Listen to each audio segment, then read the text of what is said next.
It's Listen In with KNN, the sports sound of the district. Today, we welcome one of the greats from the college and pro football ranks. He played his college ball at the University of Alabama, where he won a national championship with the Crimson Tide in 1992. He was drafted by the Green Bay Packers in the first round of the 1993 NFL Draft, where he made the All-Rookie team that season. He played for the Dallas Cowboys and Miami Dolphins before he retired from the league in 2002. Miami now going to work out of the shotgun from the 29. They're down by 14. And Beretta intercepted by Teague. George Teague to the end zone. Touchdown. And they throw a fade right side of the end zone for Owens. He got both feet in. Touchdown catch over the shoulder. Here we go. Oh, they're going to have a big fight. There goes Owens. Puts it down. And George Teague levels it. Here it goes. We now welcome George Teague to this live stream of Listen In with KNN. Here's your host, Kelsey Nicole Nelson.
It's Listen In with KNN, the sports sound of the district. We bring you the biggest guests, great analysis, and the hottest sports stories in the nation's capital and beyond. And we bring it to you live. Welcome to this live stream broadcast of Listen In with KNN. Here's your host, Kelsey Nicole Nelson.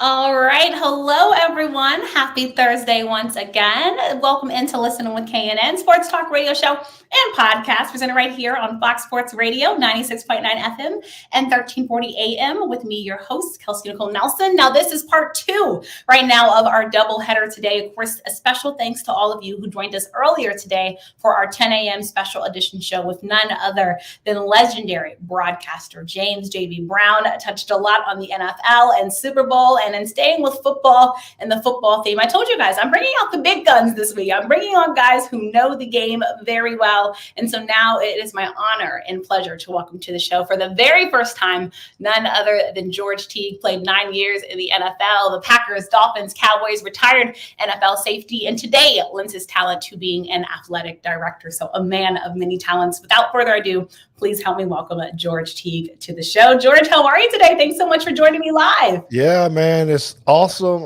I'm still sitting over here doing the wobble a little bit. Oh yeah, you come with vocal music, right, George? We'll have to bring you along the right way. When you come to DC, we welcome you, right, George? That's right. Well, I love it. It was awesome. I had to give you better memories in Washington. And, I like to start with the wellness check, but now you have me on the DC vibe. George, do you remember when you've come to DC, what was one of your favorite things to do? Oh, well, so when we played up there, the favorite thing to do was to beat the Washington football team. Oh, you didn't have to start like that, George. You're choosing violence early. No, there's so much history up there, though. Me and my family have visited outside of football. Yeah. Just to be around that part and get into Baltimore and eat some nice crabs. Yeah. crab cakes. Yeah, crab cakes and football. That's what Maryland does, George. That's right. That's right. So, it's such a beautiful place up there. And, don't do it enough because we got that crazy weather down here that you guys tend to have. Are you guys doing okay down there? I see the Midwestern storm. So how is it in Texas? We're iced in. We got hit with the freezing rain last night. That's now turned to snow. So we don't know how to deal with that down here. We don't have any snow plows and all that kind of stuff. We're just kind of stuck to. Oh my gosh, I'm so sorry. And I know you're pretty much grew up in the warm weather too, right? So cold is not like really your thing, right, George? No, it's not. It's not. Spent three years in Green Bay, playing with the Packers. So that was kind of my. Yeah, that was your cold part of your life, and then you left it, done with it, wiped your hands off of it, right, George? That's right. I'm done with it. Done with it. Well, I'm hoping the weather gets better in Texas, and also to everyone going through the tough storms, know our prayers are with you, and we hope everyone pulls through. Again, just horrible weather going through. So everyone, please stay safe, as well as us continuing to be in a pandemic. Please stay safe. Now, George, I got to pick a little bone with you because people in the DMV area, I don't know if you know this, but Baltimore, they don't consider to be in the DMV. So when you said crab cakes, that was your Baltimore memory. But did we get you on the bench chili bowl for a chili dog? Like, did we get you the mumbo sauce and fries and chicken wings in DC? We didn't welcome you, right, George, to DC if we didn't do that. No, that means I need to be back. I do eat the hot dogs. I didn't have this chili stuff that you're talking about. We got to get you chili dog. And cooking is one of your things, right? Barbecuing and stuff like that. I love to I'm and barbecue. I put anything on there. It can be salmon, it can be ribs, it could be chicken. I'm throwing the lobster on it, whatever it is. We can put it on the grill. Oysters too. So nice. Party at George Teague's house after Super Bowl, folks. That's right. We'll have a good Super Bowl party here. But yeah, I guess I didn't indulge in the food as much as I was trying to get into activities. I will make you elaborate on the activities. I'm not going to make you call yourself out, but no, I'm glad you got to touch on that. And again, just staying with the DC theme, George, there's a lot happening right now in our nation's capital. I've already saw one of the videos on your page. So let's actually start there. The Washington Commanders, we're ushering in a new era of Washington football. So, of course, you knew the team formerly as the Washington Redskins during your playing days. Then we went through 2 seasons as the Washington football team. But I want to start with you. First thoughts when you heard the name reveal. What were your initial thoughts? I'm not a fan. That was my initial thoughts at the time. I think it was just, I don't know. I'm a fan of the military. I'll start with that. I just don't know how this actually play. And I know that they're saying, hey, they're maybe trying to pay tribute to our servicemen and women. But it just seems a little bit different, maybe from the mainstream names that are out there. And so when you go into commanders, honestly, Kelsey, I just still think there's so many haters out in our world that they're still going to hate on stuff anyway. If they're not pro military or something else, they're going to be complaining about something. Jordan, let's be honest, you can't make everybody happy, right? No. Whatever the team name would be that people weren't going to like it. Some people will never forget that old name, the Washington R word, right? That some fans just can't let go what they say is their quote unquote history. David just put a comment up. Red Tails was the name that some people liked here in the DMV area, paying tribute to the Tuskegee Airmen. But, I just think some people are like, okay, I get the military theme, and Washington's trying to change tides in this culture, because some are saying it's an interesting name considering some of the chaos Washington has been through. So not really military-like with some of the stuff going on off of the football field, but it's going to be hard for folks to get behind. I guess I still like that they kept the colors, the burgundy and gold. I like the little DC patch too, George, on the uniforms. I also love the black uniforms. I'm always yeah. They look good, right? I agree. And I do like your viewers comment about the Red Tails. I think that would have been awesome. Yeah, it would have been a great tribute, right? As well. Yes. So I just hope that there's some commanding going on up there, that they figure out how to get it together. We need some commanding, George, on the football field, off the football field. I love President Biden's tweet. I guess there's enough room for 2 commanders in the nation's capital. And while we're talking about that, some are saying, like, this name is one thing, but I think the bigger thing is folks just want to win. Now, you might not want to see Washington win because of that jersey behind you, George, but most people want to see Washington get back to winning ways. So talking about winning ways, let's stick on your football analysis now. We saw this Washington football team team not make the postseason, which disappointed, of course, many folks here in Washington after that, 2020 season and getting our hopes high, George, and stuff happening with Washington, falling short, but fell short to Tom Brady. So I think someone would say that was a big feat in tailoring, with all circumstances, seeing that was Taylor Heineke's game going against Tom Brady, right? Then you go to this season, and I would say many would say this was Washington's division to lose. But then all of a sudden, George, those Dallas Cowboys came out of nowhere, right? Taking the league by storm and really taking the NFC East by storm. But just from your football analysis, what can Washington do to get back, hopefully, in the postseason this upcoming football season? Yeah, and I do wish them well, actually. You won't believe that, but it's just because I think the NFC, being in the NFC, you want your division to be stronger anyway. Right now, we've kind of been known as a whole as not being as strong as some of the folks are laughing at it, George. Yeah, that's right. That's not good. We don't want that. We have our rivalries, but we do want everyone to have some success. And I think for the Commanders to be you did it. had to think about it to be successful, we really got to show up the quarterback play. You guys ran into issues right from the beginning with Fitzmagic getting hurt. No magic at all, George, on the field. We didn't see it. And I don't know if that would have been the answer anyway, long term, but you got to be really solid there. There's a lot of injuries that was going on with Gibson, the tailback being in and out. I know that, they're known for the smash mouth run game as well. You got good wide receivers, but you can't do it without somebody at the helm at quarterback. So I don't know if they're feeling like they have their future people there for that spot or not, but that definitely has to be shored up immediately, or it's not going to matter, because there's a lot of Alabama guys on that team and on that defense. There are. We knew you were going to shout at Alabama at some point. Roll Tide, man. I'll go ahead and get it in early.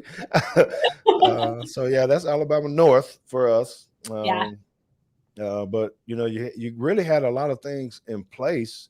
You can't do it without the quarterback.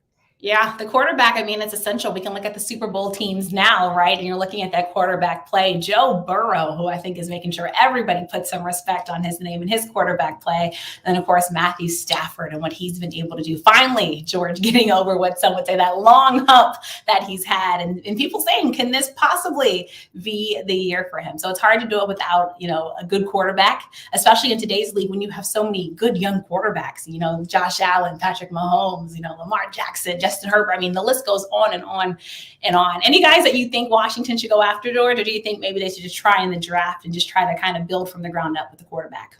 I think I don't know necessarily who's going to be out there in free agency for them to try to get. To piecemeal this. Do you like Jimmy G at all in case they part with San Francisco parts with him? You know what you can say about Jimmy G is he has been a winner. He might not have gotten him all the way over the hump, but he's definitely someone that can can be a stopgap for you to try to, if you use him the right way, which you can in the system at the Commanders. Good Lord, I'm trying to get it out. Because you got such a good run game, very similar to what the 49ers have been doing, that you can actually hand the ball off, be conservative with the pass game. You got a good threat with McLaurin. Am I saying his name right? Yeah, the right receiver. Captain Terry. Everyone loves McLaurin. Yeah. So, he's a big time receiver, so you got the pieces there, and I wouldn't be mad with that. I think that would be a good choice to start with. I really, you're not going to be able to get if someone leaves like a Aaron Rodgers or any of these other. Washington fans, they're trying to tell me, George, Kelsey, Aaron Rodgers would be great here, and Russell Wilson is another guy that people like here in Washington, of course, especially with his ties to the Richmond area. But George is saying, Aaron's not going to happen. Right? No, Aaron's not going to happen. Well, they won't let him go and leave him in the NFC. Russell Wilson would be a very interesting sell. I think you could go after him and make it.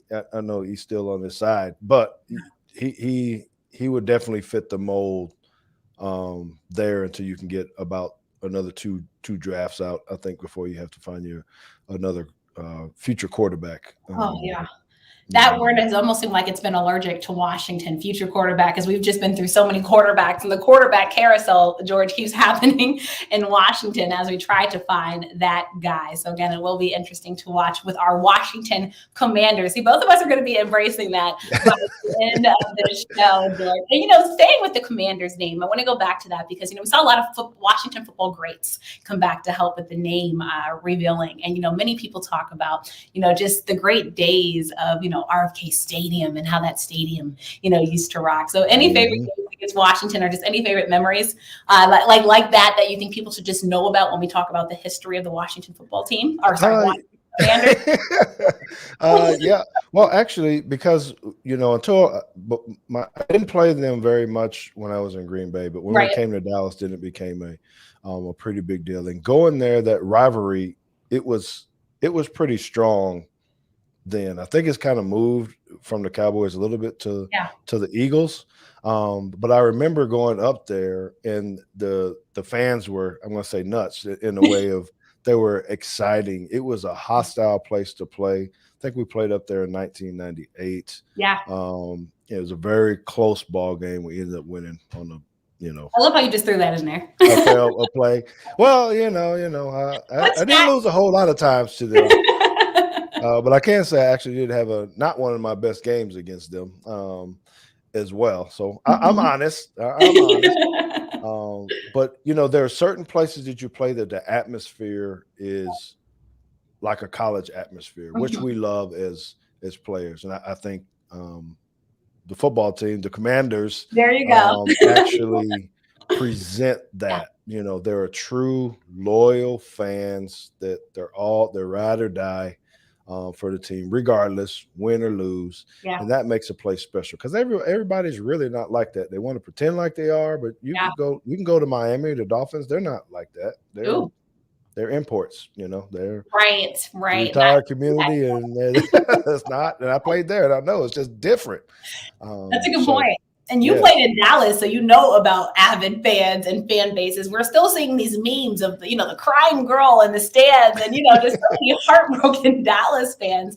And every year we have to hear from Dallas fans, George, we're going to the Super Bowl. So I mean, the team believes, it seems like, at all costs. Even though fans, you can't throw trash at referees. I did have to point that out, George. Yeah.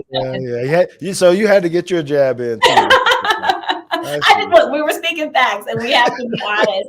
And and as I think about the Washington-Dallas rivalry, and like you said, it's interesting you said that. You felt like the rivalry maybe today, right, is not maybe as intense as it used to be, George. Am I gauging your words right? Yes, I would 100% agree that. It has, I think the pendulum has swung a little bit over to Cowboys and Eagles. Yeah.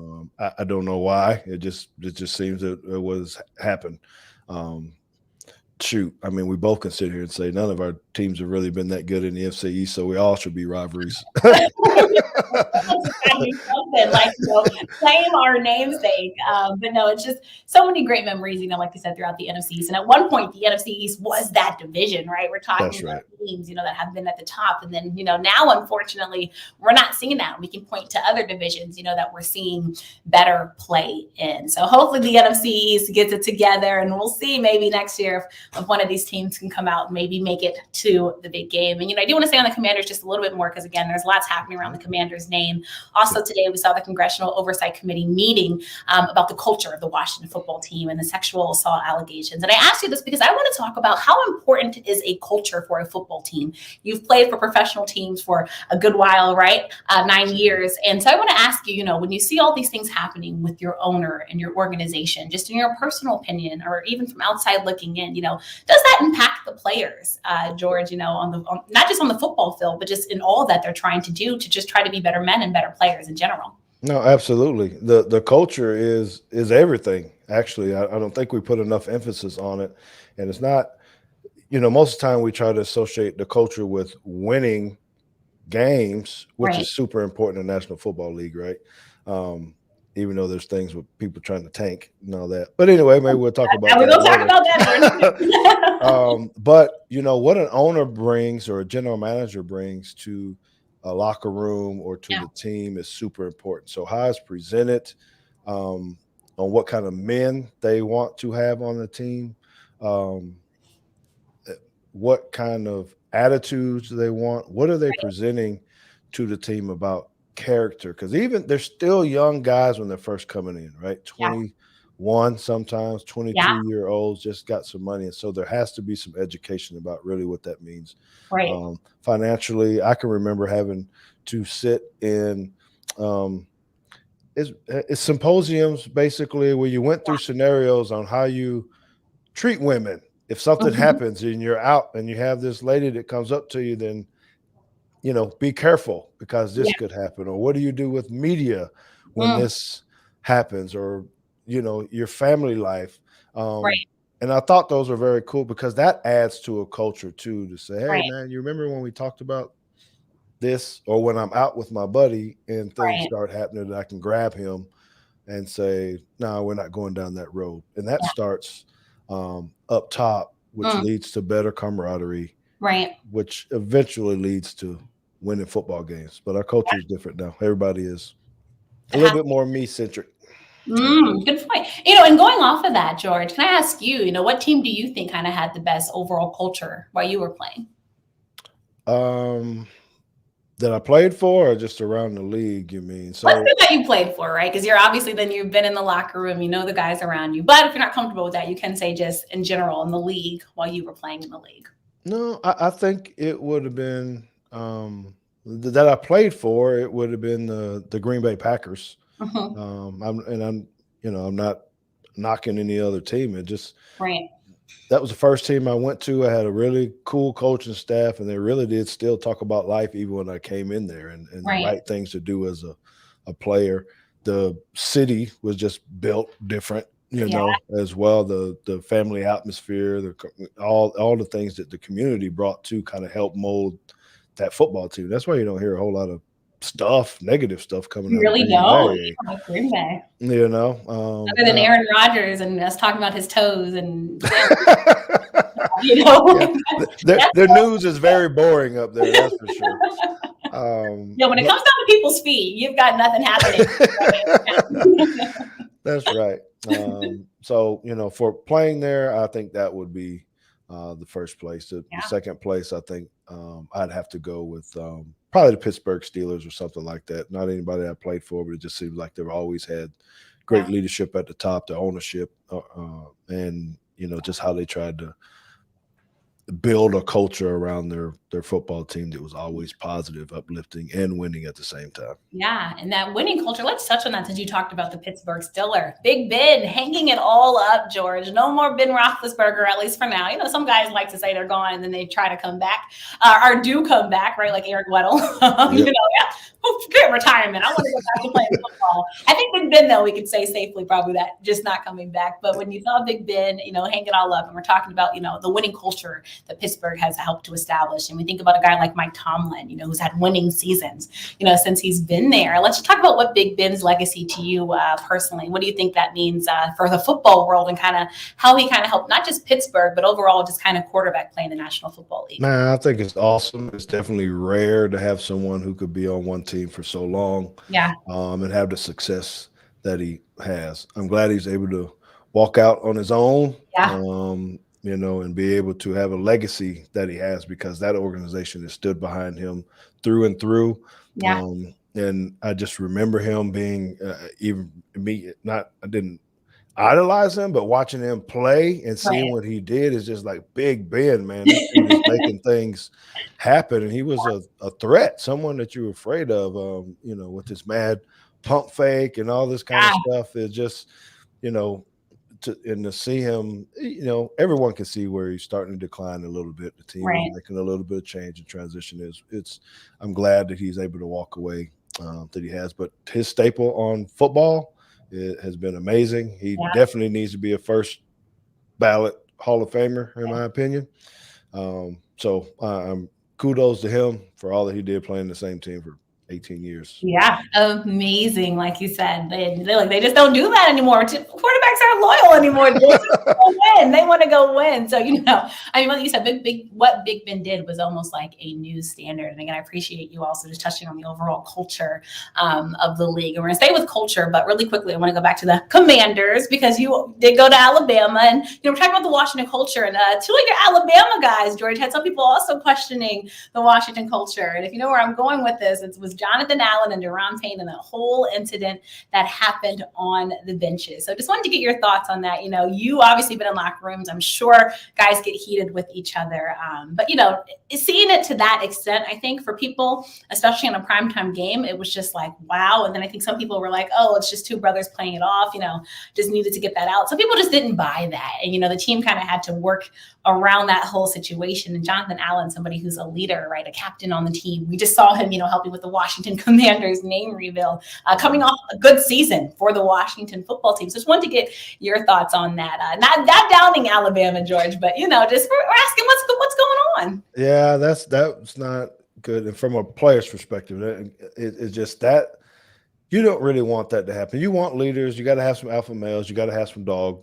Right. And we got it. But typically, you want to try to handle those things in the locker room, in the meeting room, somewhere not in the middle of the game, because that does speak to culture, what's really happening, what is going on, what kind of control does the coach have? Are you talking about these things? Because when you're getting in someone's face and you're about to fight your teammates, whatever, your brother on the deal, when you're doing it on national television, that's not the way to handle it. Now, right. I think kudos to the marketing people there to twist it and turn it the right way. Because it's true that you can have scuffles with your brother and all that. But typically we do that behind the scenes. We air out all our laundry in a private meeting without the coaches or anybody else. Yeah. You don't do it on television. No, not that, George. You can't let everybody into your business. It's kind of like your family business. Everything's happening inside the house, but you can't take it outside the house. That's right. Well, to see, unless you're on maybe reality TV, right? This might be the only positive time. That's right. Now, I hated it was some of my Alabama boys putting it together like that. But there's just a level of frustration. No, when you get to that level, it doesn't matter. No one wants to lose. No one wants to get beat. No one wants to get embarrassed. Yeah. So we all have that inner tick or whatever that says, man, this ain't right. So if someone steps to you wrong, then we react. It just so happened it was with his teammate, and that wasn't good. Yeah, no excuses, I think for it. But I think it is about moving forward. Things happen, but I think it's hopefully about what you do after. So again, hopefully this Washington football defense especially can get itself together. All right, Jared. So we talked about them. We're talking about Alabama. Why don't we just go to Alabama? Let's first talk. This might be a touchy subject for you, but that championship game. Are you over it, George, yet? Has it sunk in yet? We're seeing Georgia still dominate. I know right now on Fanatics, actually, Georgia, their all-time highest clip in the company's history. This is for the Georgia's championship gear. So let's just go back to that game and your thoughts overall on the national championship. Sorry if I go back to bad times for you, George, but I hadn't for talking. The game I'm not over is the Dallas Cowboys losing in the first round of the playoffs. But for the Alabama game, I felt like we were lucky to be as close as we were. Again, as I said, I try to be realistic. When we lost Mechie before, and then you lose Jameson Williams, in the game, and I was at the game and I was present, and I knew at that point I was like, man, this is going to be hard. We can't run the ball. Yeah. Now we don't have anybody necessarily to throw the ball to. Bryce Young is going to try to do everything that he can, but we weren't there. So I kind of accepted that that was going to be a defeat after we got into the game. So I don't feel bad. I'm happy for Georgia to finally win one. It took a while to get there, right? Because honestly, we didn't play that well. I mean, we had drawing a blank on the offensive coordinator's name now.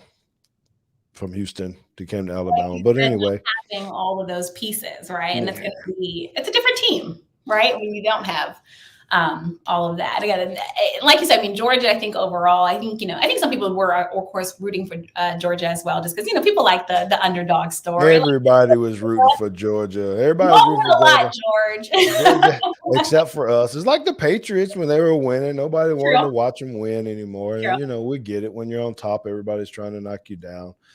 That's a good thing about disparity. And you got 2 new teams in this year in the Super Bowl. But, for us, to have what Nick Saban has done with the Crimson Tide, in the past 12 years is just it can't be reduplicated by someone else there. It won't be matched. Yeah. And so we can ride that out as fans right now, winning as many national championships and have as much fun as we want and getting as many playoffs as we can while we can, because tide may turn at some point in time. And we've seen dynasties all throughout history. I'm not saying it's going to happen, Roll Tide fans, so don't come at me yet. It happened throughout history. But right now, I mean, like you said, Nick Saban, Alabama, they just kind of been the standard. So many young athletes you talk to want to go there, right, to be part of the winning ways and to play under him. And even if we go beyond Nick Saban, it's just being a coach. I also couldn't forget Nick Saban also helping to be one of the people that wrote a letter, right, to West Virginia in support of the voting rights bill. So this was in support of the Freedom to Vote Act, George. I thought that was also a huge step to have someone as prominent of a voice as a Nick Saban. And I think especially in a time now where people are saying, you can't just straddle the fence. Some people would say, George, you have to kind of pick a side. And I think for voting rights, I think many would say, there's only one correct side to pick. So just curious, what were your thoughts on, Nick Saban kind of being part of trying to push voting rights forward, Hall of Famer Jerry West and, some others also, but, on Nick Saban specifically. Yeah, I think, what Nick Saban's done, he's never clouded waters or tried to give the mixed thing. And when I first met with Nick Saban, I kind of knew he was kind of going to be like that because I had the opportunity to sit with him when he first became the coach, and everything was about the athletes. How are we going to get everyone to graduate? Maybe even early. What were the hurdles that I may have had while I was playing there, and what he wanted to bring to the table. So I knew it was going to be a different kind of feel for the players. And so when you get into things like this, where everybody's not on the same side or whatnot, but you got a leader who's not black or whatever, come out in favor of it. That it is a huge deal. Yeah.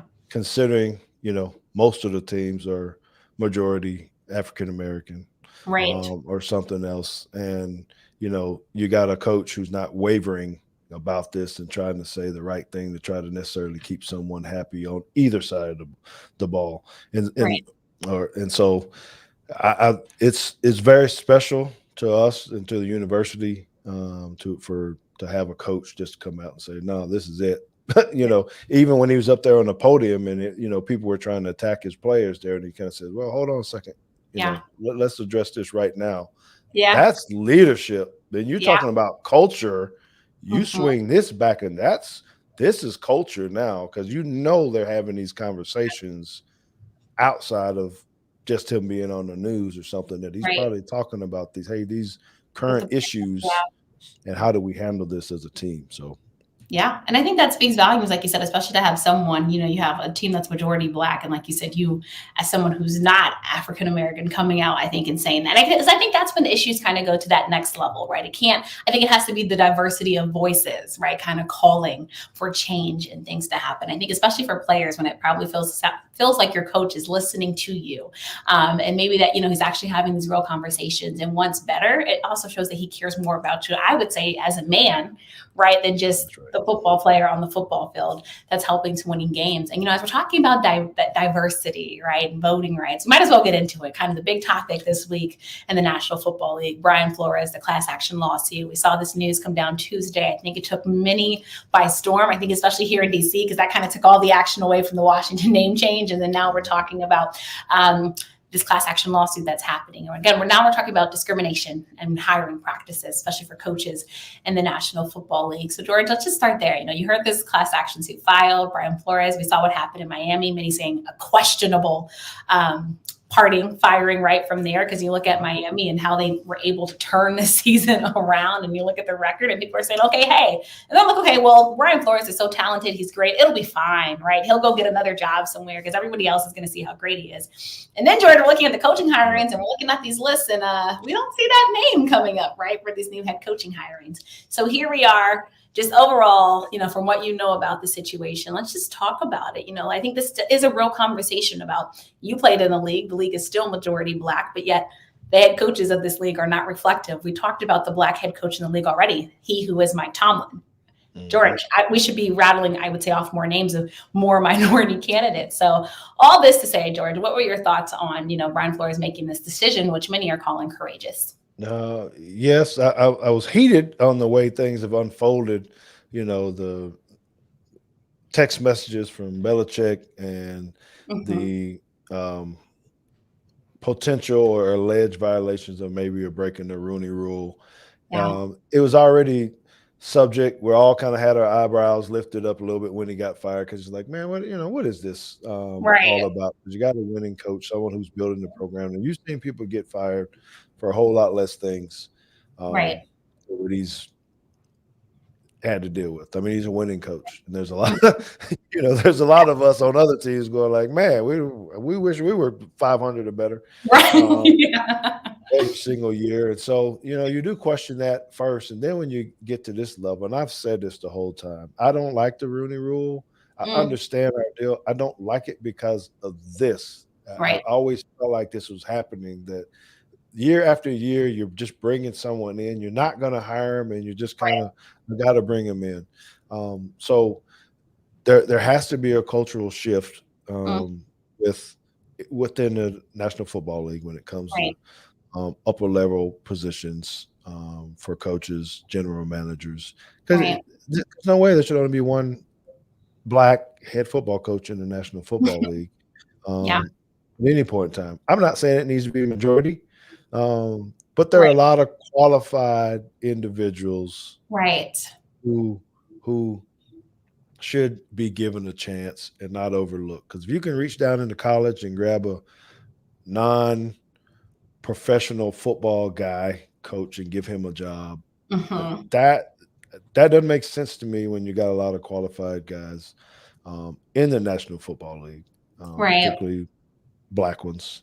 Yeah, that should be getting legitimate chances. So, I'm watching this closely. If you're over here, I got a 46-page document I got printed over there that I want to be talking about with this Rooney Rule and all the graphs, because it is alarming. If you haven't seen it, Kelsey, I'll make sure I'll send it to you, because we're going to be covering it on Teague's Take, because the reports really show it hadn't been effective, and that has to be because of the ownership. The owners and those things really not trying to make a true difference. They're just putting it on paper and not doing it. Yeah. I think you're touching on so many great points. And, I've actually had Jim Rooney on this show to talk about the Rooney Rule and what it was implemented for. And he's even, I'd say admitted, of course, it needs that basically, it can hopefully be more, but it's a starting point. I would say that was his point. But, I think a lot of us are saying, like you're saying, honestly, especially people who come from minority backgrounds, like, yes, something needs to change.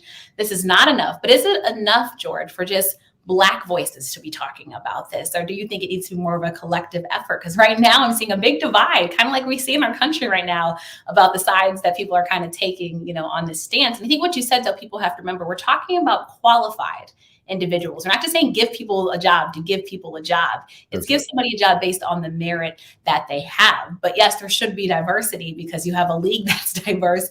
So why should the head coaching and ownership, not be diverse? Because unfortunately, if you want to go back historically, some people say this is kind of the slaveholder mentality, where you have these guys at the top and then these guys right now playing on the football field. So I say all that to say, George, what do you think is like a quick, if there is a quick fix as to how we can ensure that guys are not only just getting, going into the rooms and getting interviewed to check a box, but to make sure that they're actually being considered for positions. Because I'd say, George, this goes beyond football, right? I mean, there's probably many industries and jobs where people sometimes felt like they just got the interview just to be like a diversity, check off. And we're seeing more companies hire DEI people and things of that nature. But many businesses, not just football, kind of have leadership ranks that don't look like the rest of the employees. Yes, so I'll give you my pie in the sky, and then I'll give you maybe something a little bit more practical, I guess. But it is my dream and my ultimate wish that we have more ownership by minorities. There's a lot of us that have enough money out there that we can at least have some kind of stake in ownership. Right. I mean, if we can dive into NBA and other sports teams with some of the, guys, we need to try to partner in some kind of fashion to have a stake in the National Football League, where we have a little bit more voice on who's being hired and who's brought in. There's a lot of actors and athletes that have made a lot of money that you can pull enough money together to do that. So that's kind of my pie in the sky piece first. But then the other one, this is a good old boy network, right? And I don't understand why some people don't have our back. There's friendships, even while I'm talking to people in the National Football League or whatnot. People have their guys. They know who they want and all this kind of stuff. I get the opportunity, this and that, but I don't know why it can't come across a color barrier or a line where said coach, who may be Caucasian, could say, hey, man, you really need to hire this guy. You really do need to get Eric Bieniemy because – yeah, and that's a name many are saying deserves head coaching. Whatever. Or, hey, Todd Bowles does deserve another shot. Or Flores did this for us. So it just seemed like the networking piece, common grounds, as you said, that we do in our professions, networking, getting someone to give you some recommendations. It don't seem like we're really getting those, so it's difficult. I got it, but we need someone to have our back too, to give us a shot. When we get in there, we do a good job like Brian Flores does or has, and then it should be an easy response or piece for someone else to say, yeah, that's our guy. I don't know why he got fired from over there, but come on and bring him over here. Right. That's what people want, like a chance for the opportunity. Yes. And it's like, if you really want to give people a fair shot, bring everyone in the room. It's like inviting everyone to the table, because when you have a limited table, well, of course, you're going to have a limited pool to pull from. And so, another name that people are talking about is Byron Leftwich. So there's many people just having these conversations, but I think it's an important conversation, and hopefully it begins to move the needle. I don't think this will be quickly erased. I think, we're seeing more people just really be honestly, about the sports that we're watching. Because, you kind of referenced the NBA earlier, and some people are pointing saying, hey, well, if the NBA can get it right, and they just came off a big offseason of hiring Black coaches, and the NBA is another league where you have predominantly Black players, why can't the NFL, catch up and kind of latch on and get it right? So it will be interesting to follow. I think, this is a storyline that's going to be, like you said, we have to do our reading and really dig into what the larger issue is. But this is not new, George. I'd say this is something that's been around a long time. And it's unfortunate that I think we're still having the same conversation. But I am a proponent and trying to find the positive. Hopefully this will help to spur some change. I 100% agree. 100%. Right. We need positives. We need positive, George. Talk about positive. Let's go back to Alabama, because, we talked about the championship game. Talking about things that not all people can do. You had a chance to actually win one, George. So let's talk about what's that feeling like, when you finally, reach that ultimate goal of, becoming the top of the top and being a champion. Man, it's really hard to put in words for that. And I still remember all the emotions I had immediately after the game, and they stuck a microphone in front of me and asked me to kind of describe the feeling, and just a reaction that I probably would never had in any other kind of way. But when you reach the highest level of winning, when you've worked so hard since you were in second grade or first grade or whatever, you try to get there, it's like the ultimate rush of emotions of doing that. It was like winning a Super Bowl, although I did not win one. Got to the NFC Championship, but to be able to experience that, hear the crowd noise, have all the stuff in it, man. I mean, the whole game was just electric. I had to calm myself down in the beginning of the game because my heart was just going, and it just, man, I need to hit somebody like real fast just to try to do something. And it was, it's very cool. It's very good. People talk about it forever. We got people from my era that are still talking about the 1992 national championship game. And I'm thrilled about it. The only thing I'm mad about, Kelsey, is that although my ring was very big back then, it's nothing like these rings these guys have now. They're fancy now. They are fancy. Like, I mean, I think everybody's like, hey, let me put my son in some football so maybe one of these come home with these at Thanksgiving. These things are huge, man. I'm like, they get fancier and fancier. Because everybody tries to outdo each other, George. So they're like, okay, that was their ring last year. Add more diamonds, add more gold. And the next thing you know, these guys are hopefully buying a safety deposit box or investing in safety deposit boxes or safes or something to keep these fancy rings. My thing look like a class ring now instead of a national championship ring. And it's like, what is that? That's your class ring? I'm like, no. Too funny. I promise you. I see George Teague championship ring. All right, not a class ring. I'm sure you remember that. And as we talk about Alabama, George, I want to talk more about how you got into football, but specifically Alabama. Was that always going to be the school for you? And I ask you that because right now we're having more of a conversation about historically Black colleges and universities. We're seeing these. We just had National Signing Day. We're seeing players once again, I think, really see HBCUs as viable landing options. So let's start there. Did you ever consider an HBCU, George, when you were coming out of high school and looking at colleges? This will probably make you upset and sad, but I was actually never offered or looked at by an HBCU school. And I actually live right in town by Alabama State. And that was one of the ones that I thought would at least come by the house and recruit me or something. But it never happened. I don't know why. So, I grew up in the military.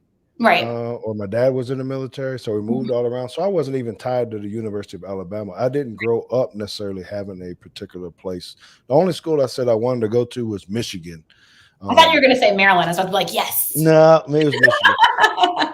It was only because I was born in Michigan. I was only there 6 months. And I liked Bo Schembechler at the time, and I liked the colors and all this kind of stuff. But as the process went through, I was recruited by Ivy Leagues. I was recruited by, the SEC primarily because I was there. Right. ACC, others. But for some reason, even military schools. I wasn't even given and I'm not saying this in a bad way. I'm just saying this. I wasn't really given an opportunity. So what I've looked at it, absolutely, because I wasn't even going to go to Alabama. My thing came down to Georgia Tech and West Point, West Point would have been different. Yes, it would have been different. So if someone was in there and saying that, and if someone would be doing what Deion is doing now, what Hugh Jackson is going to do, those type of things, man, I'd be all over it. And I think that's what's going to happen. I think we're going to get stronger. Because you got the right people, the right backing, the right personalities to really show the value of those schools. Because there's some great education pieces, and if you got talent, you got talent. That you're gonna go play. So everyone should be giving them a good hard look as they are. And there's some statements that are coming out there, so I'm really excited about that. It's an exciting time, especially what Deion is doing, what Hugh Jackson will do at Grambling. I think especially in the SWAC, we're looking at some great football, but overall, what these guys are doing for these programs. I think you're getting more investments in, right? Donations, more looks, and that overall helps the overall school to kind of grow and get more people just knowing about, HBCUs as a whole and what they offer. Because I really hope when these young kids are picking schools, they're really picking the right school fit for them? Because that's a big thing too, George, I'd say now. Because also we're seeing the transfer portal now very open, right? And guys just leaving left and right. Let's talk about like how do you really find that school that's the good fit, and when do you know like if you should give a program a chance and maybe stay there a little bit longer, even if you're maybe not getting the playing time, or maybe if it's just time to just bounce. I don't know if the kids still say that, George, but just bounce and go to another school and try your luck somewhere else. Well, for me, even now, my instructions or my words of advice to any athlete is go to the school that you want to graduate from. Yeah. So this transfer portal doesn't become as big as it is. I feel like you should go there. Yes, coaches are going to influence you to come because you're going to like a coach. But don't go because the coach is there, because he's bound to get fired the next year or accept another job or something anyway, right? Yeah. So pick the school. So if Morehouse is a place that you want to go to school at, is because it's there and they got the degree that you want to go to, then take it. Or if it's Iowa because of their engineering degree or whatever that you want, then go there. And then when things happen, you got a base or a ground to say, man, I'm going to stay here because this is where I want to get my diploma from. We're not doing that anymore. Now our athletes aren't doing that anymore. It's the best NIL deal. It's the coach who just left, so I'm going to go follow him. You don't know if he's going to be there another year. That's true, especially now with the money that's in college coaching and opportunities. It's so true. It's so true, like you said. And the NIL I would love to touch on with you too, because I love asking former players this. Like if the NIL, George, was around when you were playing, like what would have been the dream kind of company you would wish to kind of be working with if you could? Oh man, I don't know. I would have been paid, man, back in the day. On campus sitting nicely, George.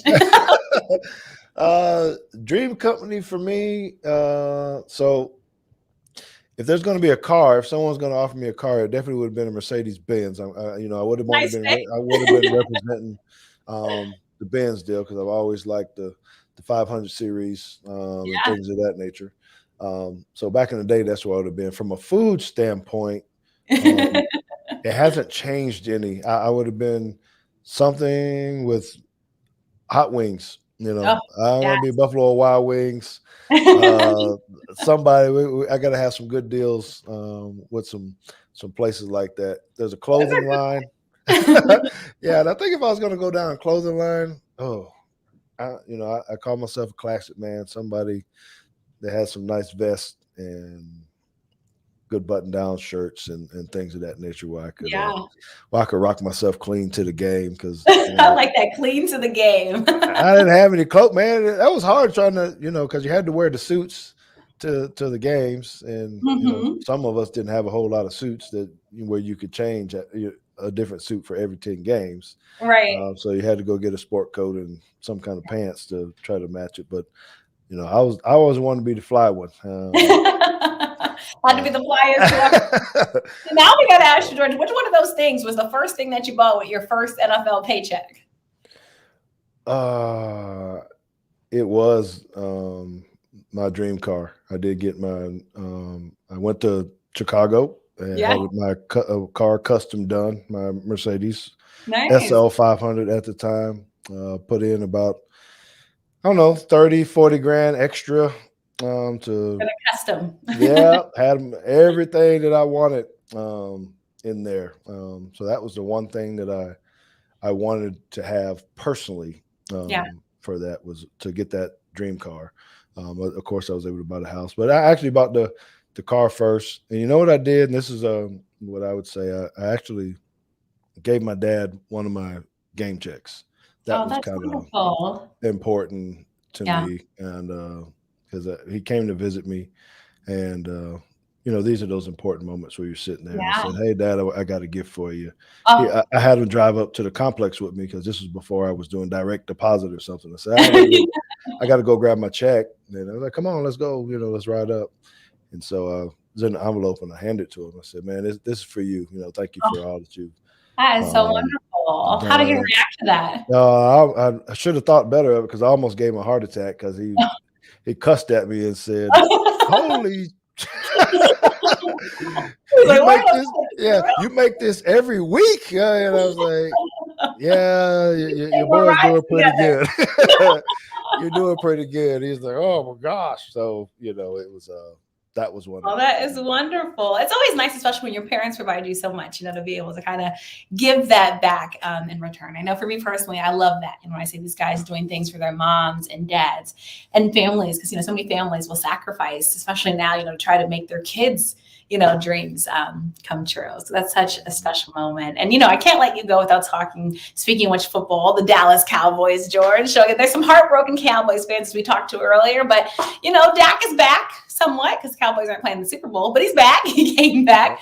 How does Dallas hopefully get over the hump and hopefully soon bring another championship to the Lone Star State? No, and I hate to sound cliche-ish or whatnot, but I don't know that our culture is exactly where it needs to be right now for them to win. We got plenty of talent, and that's when you actually have to think, okay, well, why isn't this being more productive on the field? Is it the players? Is it the coaching?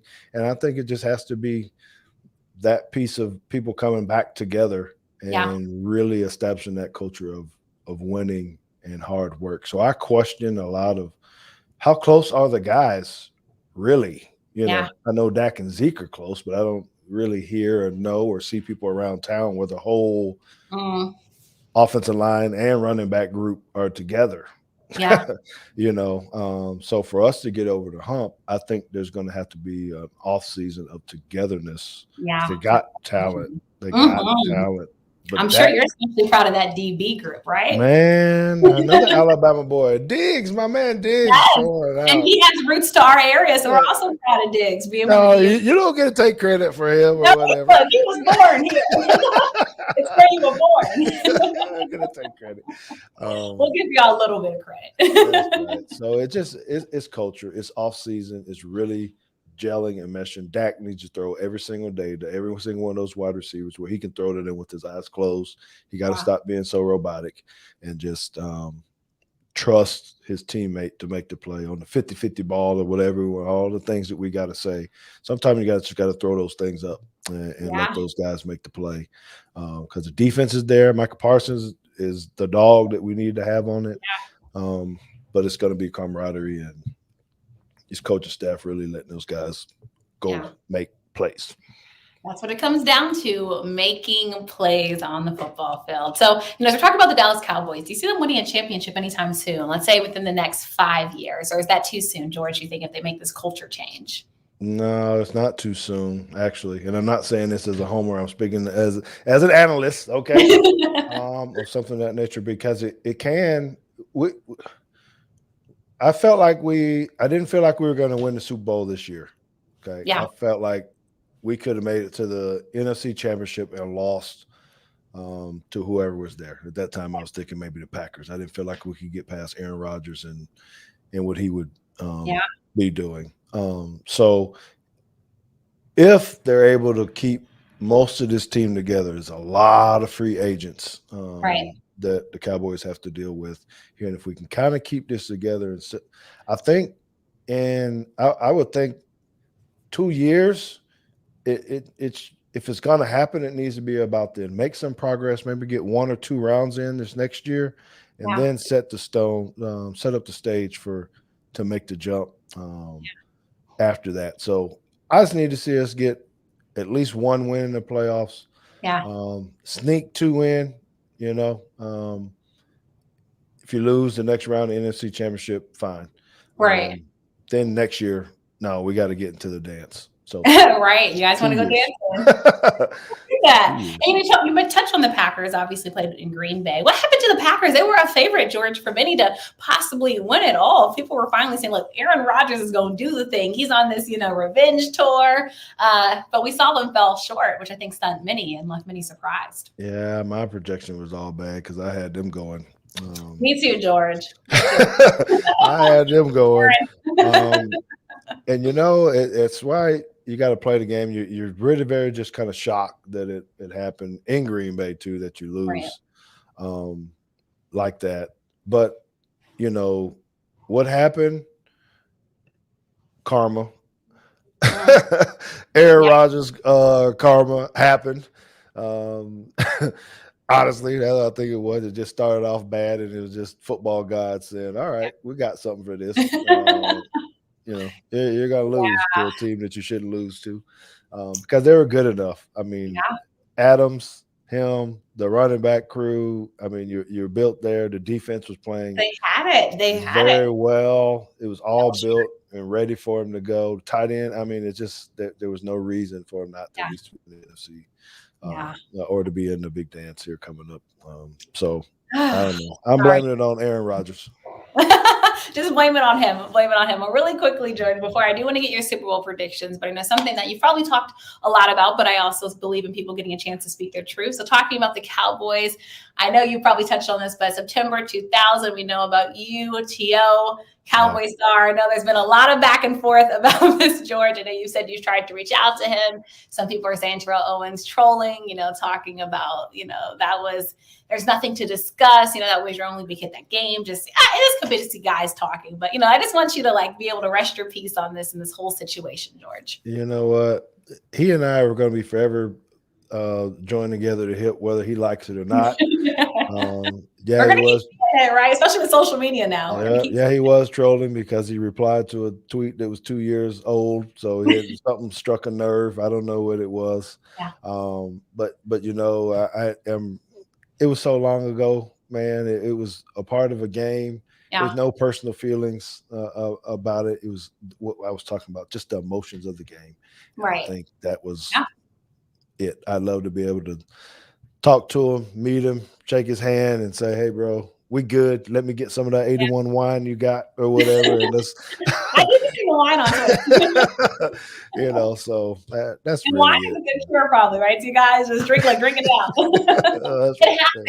To ask you about that though, because even in Baltimore, I think about when the Ravens and Titans were going at it. I don't know if you remember that with the whole logo thing where John Harbaugh felt disrespected, and then the Ravens go back into Tennessee and beat the Titans, and then DeMarcus Peters and the whole hopping on the logo. So people take it personal, and I think I wanted to ask you about that too, because for players, would you say that's still in the league like a big sign of disrespect when you feel like somebody goes or a team goes and just disrespects your logo, middle of the field? Is that just still a non-acceptable, George, you'd say, in football, and calls for retaliation or players to kind of feel like they need to be protect what's theirs?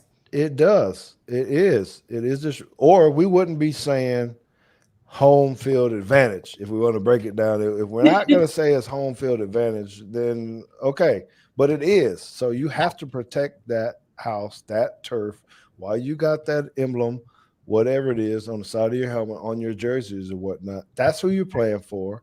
You should have pride in that. You should have pride in your fans and your community, and you should be good ambassadors to those teams, and that means protecting everything about that, your fans and the logo in particular, because that means a lot. That star means a whole lot more to me than just the Dallas Cowboys, because of the way the ownership treated me, the way the coaches treated me. I'm sorry, the way the ownership still treats me, as a matter of fact, in a good way.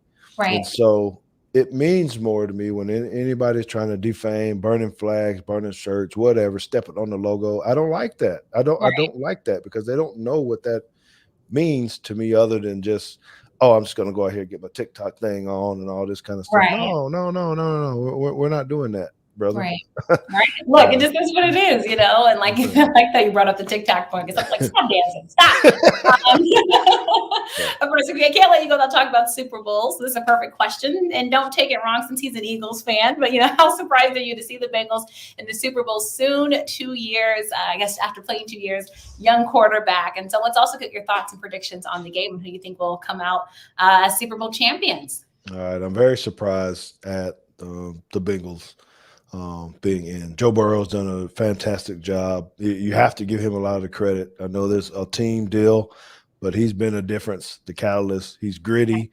He's getting sacked all throughout the game. He's had a bum knee and all that kind of stuff, and you can't keep this guy down. So, it is surprising. I think they played lights out. Jamar Chase came in doing his deal, which elevated the team. You had him, then the defense playing the way that they're playing. And I think that's because of Joe Burrow. I think that he's a silent leader for that team, and people are actually playing for him just as much as they're playing for the coaching staff. So I'm actually taking them to win the game. Cincinnati happy. I trust him. Most people get mad at me because Matthew Stafford is just from up the road right here, playing the high school right down the street from me. So everybody's kind of, hey, we got to go this way. And I'm like, no. If I'm picking, I'm taking the Bengals to win because McPherson is the man. And if all these games keep coming down to field goals. He's a bad man. Man, he about to get paid. That's all I know. He's about to get paid. Look, they're going to have to dish the Shacks. They're going to have to dish the check. And then also I'd say, talk about guys getting paid, if Burrow does do this so young in his infancy, in the National Football League, how does that kind of put him amongst the talk, let's say, of the AFC quarterbacks? This is where we're seeing a lot of the great young quarterback talents. Does that kind of hoist him on top? Or are you saying a little bit too much too soon, even if he does win the big game? Too much too soon. Because we've seen people get there, and that's kind of been it. After some years, things all the stars can align, things can happen. You get the right bounce, you get the bad call by another coach, and you put yourself in a position to win the game. I think they've had some of that. Now this is amazing that he is there as a leader. Because no one picked the Bengals, George, at the beginning of the season. 201 odds to get there. I should have made my $100 bet way back when, I guess, on them. But I think it's too early. There's still a lot of great quarterbacks out there that are doing things different. That are built different in that sense. As far as mechanics and just what they are able to do. So, I'm not ready to put him up there with the elite guys or that circle yet.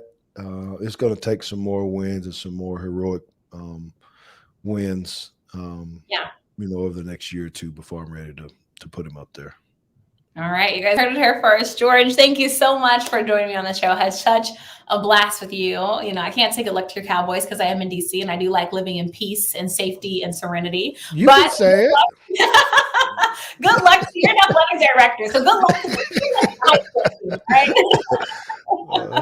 And best wishes. And please, again, stay safe. I hope you and your students and their students' families also stay safe. So please, everybody, send your prayers up for the Midwest, Texas, and everyone kind of going through these difficult storms. But so appreciate your time. And really quick, plug your podcast. People can also check you out. I know you have lots of great content as well. Yeah, we do. We're able to talk about a lot of things that you talk about here on Teague's Take, the Teague's Take podcast. We shoot live on Tuesday nights at 8 p.m. Central Time, so it'll be a little bit later for you guys, 9 o'clock if you're out there on the East Coast. But it's hosted by me and JT, my son. Of course, find me on Twitter at Teague Football, or you can find us through at Teague's Take on Twitter and Instagram as well. We'd love to have you guys come and check us out. That's wonderful. Love you do that with your son. And by the way, congrats to your daughter as well. I know completing her master's, right? In University of Texas, San Antonio. Yes. And she actually, she might be looking for some help from you because she actually just got a job as a news producer. How awesome is that? That's wonderful. At a TV station up the road. So that's awesome. Congratulations to her. I love that. Mastered and got a job. That's what it's about. Getting the degree and then getting the job. So you're a proud dad. But yes, anything I can do, please let me know. George, thanks again so much. Again, stay safe and try to stay warm. Appreciate your time for joining me. All right. Thank you. Appreciate it. Thanks so much. Have a great one. All right, everyone. Thank you so much again for tuning into this double header. A special thanks to James Brown earlier for joining me on the show. And then, of course, George Teague. Such a blast and such a fun show. Appreciate you all for tuning in as always. And a special shout out to my team. A special shout out especially to my new interns, DeAndre, Laura, and Lauren. You guys have been fantastic and awesome. And, of course, Mike with the VO help. You've been fantastic as well. Dean Peretta, Henry G, and so many more. I want to give you guys the personal shout outs because it means so much. Next week, excited to go on the road. Super Bowl countdown, Los Angeles. Look out for lots of great content. We have a special musical guest joining us next week. It's going to be a hint for you all, but I'll say make sure you're following me on social media to see who that is. But it's going to take a lot of you all back. But again, a very special music guest very big, very, very big. Super excited to have him on. But again, we could not do the show without you. Please continue to use the hashtags Listen In With KNN and hashtag LIWKNN to continue to share the show and anything that you like from the show. So until then, please, please, please stay safe, everyone. Also tomorrow, check out a brand new audio edition of the show dropping with Max Siegel, the CEO of USA Track and Field.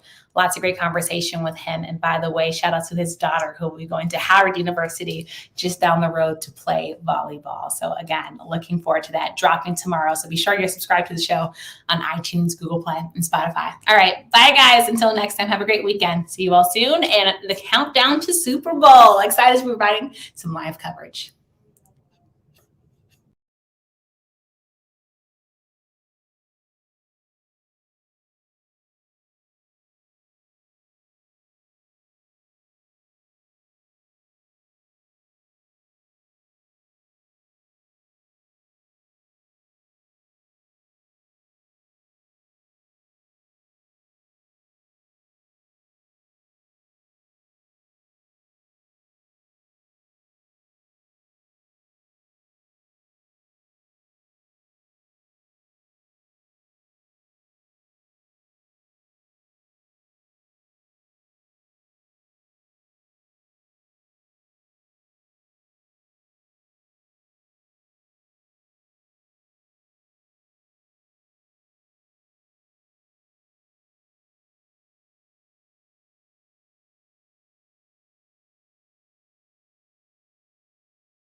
The Lady Clipper Barbershop has been serving the needs of Washington, D.C. since 2017. The Lady Clipper is a full-service, woman-owned barbershop conveniently located in the epicenter of the historic U Street corridor. We specialize in all hair types. We believe that the key to providing great service is our ambitious and knowledgeable staff. We are always working to find new ways to provide you with the best service possible. The Lady Clipper Barbershop blends an eye for style with a passion for precision. Visit their website at theladyclipper.com to schedule an appointment. That's theladyclipper.com.